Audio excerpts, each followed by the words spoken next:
Christopher Henry ගේල් හෙවත් ලොවපුරා cricket ලෝලීන් අතර universe boss යන නාමයෙන් විරුදාවලිය ලත් ඔහු 1979 සැප්තැම්බර් 21 ජමේකාවේ උපත ලැබීය.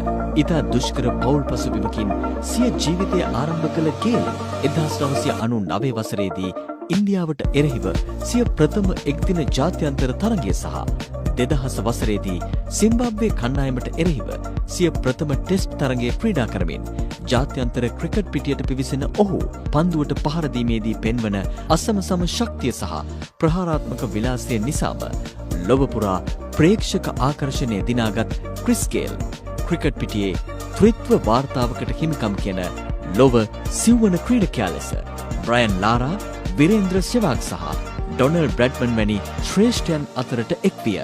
එක් දින තරඟවලදී ද්විත්ව ශතකයක් සහ 20 තරඟවලදී ශතකයක් රැස් කළ ඔහු 2013 IPL තරගයකදී පන්දු 66කින් නොදැවී රැස් කළ ලකුණු 175 වාර්තාව අදටත් නොබිදුණු මතකයකි.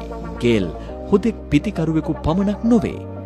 දකුණත් දඟපන්දු යවන්නෙකු ලෙස ජාත්‍යන්තර කඩුළු 250කට වඩා දවාගෙන ඇති ඔහු කණ්ඩායමට අවශ්‍ය ඕනෑම මොහොතක පන්දුවෙන්ද දායකත්වය ලබා දුන් තුන්නිරියව් ක්‍රීඩකයෙකි.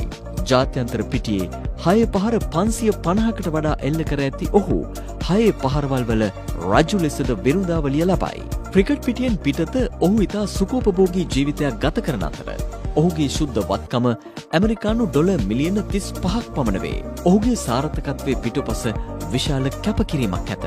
2005 වසරේදී හෘද රෝගී තත්ත්වයක් නිසා ශල්‍ය කර්මයකට පවා මුහුණ දුන් ගේල් එම සියලු බාධක ජය ගනිමින් නැවත පිටියට පැමිණ පොදු කණ්ඩායමට 2020 ලෝක ශූරතා දෙකක් දිනා දීමට මූලිකත්වය ගත්තේය. ගේල් කියන්නේ පිටිය ඇතුළත වගේම පිටියෙන් පිටතදීත් ඉතාමත් විනෝදකාමී සංගීතයට සහ සාදවලට ලැබි පුද්ගලයෙක්. තමන්ගේම කියලා 6 මැෂින් නමින් ස්වයං චරිතාපදාන පොතක්ද ඔහු ප්‍රකාශයට පත් කර තිබෙනවා.